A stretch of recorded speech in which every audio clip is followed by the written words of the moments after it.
কেবল জনসংখ্যার হিসেবেই বাংলাদেশ চামড়াজাত পণ্যের নবম বৃহত্তম বাজার। ফলে বাংলাদেশের অভ্যন্তরীণ বাজারে কাঁচামাল সরবরাহে আগ্রহী চীন সহ চামড়াজাত পণ্যের বিশ্বের বড় দেশগুলো। রাজধানী বসুন্ধরা কনভেনশন সিটিতে নবম লেদার গুডস অ্যান্ড ফুটওয়্যার এক্সপোতে এসে এমন কথা বলেন বিদেশি অংশগ্রহণকারীরা। তারা বলেন, বাংলাদেশের শু ইন্ডাস্ট্রি আগের তুলনায় বড় হচ্ছে, তবে এ ধরনের ম্যান মেশিনারি খরচ বেশি থাকায় ব্যাংক সহ সরকারের আর্থিক প্রণোদনা পেলে এগিয়ে যেত এই খাত। আয়োজনে অংশ নেওয়া বাংলাদেশি উদ্যোক্তারা বলেন, কেবল সরকারের নজরদারির অভাবে সম্ভাবনাময় এই খাত শুধুমাত্র চায়নার বাজারের উপর নির্ভরশীল। মেলার আয়োজকে সার্বিকভাবে সফল দাবি করছেন আয়োজকরা। 3 দিনের এই মেলা শেষ হচ্ছে আজ, যাতে অংশ নিয়েছে 50টিরও দেশের 20র বেশি উদ্যোক্তা।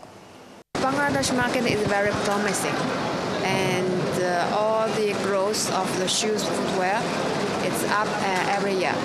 So we are very confident about this. Sewing machine দেখবেন আমাদের স্টলে আছে, যেটা কম্পিউটারের সুইং মেশিন। আপনি এটা সেট আপ করে দিয়ে দিলে কোনো অপারেটর প্রয়োজন হয় না, এটা অটোমেটিকলি আপনার সুইং হতে থাকে। শুধু গভর্নমেন্ট বলেই আসছে সম্ভাবনাময়, বাট এদিকে গভর্নমেন্টের দৃষ্টি নেই বললেই চলে। এখান থেকে আমরা যতটা পাবো সেই হিসেবে গভর্নমেন্টের কন্ট্রিবিউশন নেই। সেল থাকার পর আমরা পাচ্ছি না। ফার্স্ট ইস্যু যেটা ছিল কমপ্লায়েন্স ইস্যু। তো আপনার লেদার তো আসতেছে বাংলাদেশ থেকে, অনেক লেদার গুডস ফ্যাক্টরি আছে, কিন্তু লেদার দেখবেন আপনি ডাটা কালেকশনে দেখবেন যে দিন বাড়তেছে, অনেক ইম্পোর্টটা বাড়তেছে।